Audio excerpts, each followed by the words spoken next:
There isn't actually a main screen, so to speak, in PowerPoint.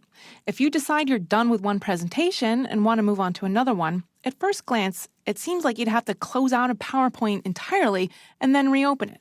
That's not the case. Everything in PowerPoint, and actually in any new Microsoft Office product, runs by something called Backstage. To get Backstage, from the Ribbon tab, click File. Now, it's called Backstage because it tells you all sorts of things about the current file you have open. For example, it defaults onto this Info tab. Here's everything about this presentation that we've currently got open.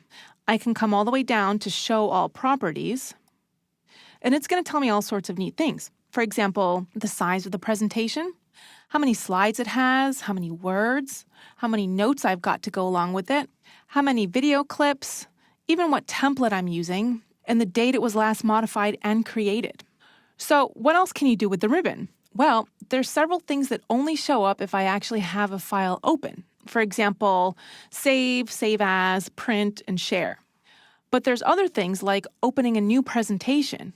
I can click Open, and it's going to let me browse anything. I can also go into my account options and any additional PowerPoint options.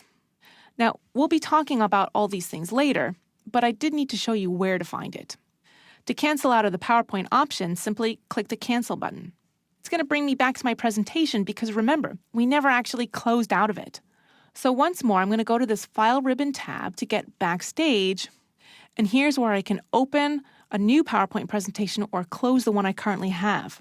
Now, don't forget all this time, while we're Backstage, if we click Open and decide we don't want to open another file, my existing file is still open. To get back there, I simply click the arrow from the top of the screen. And that is how you work Backstage using PowerPoint.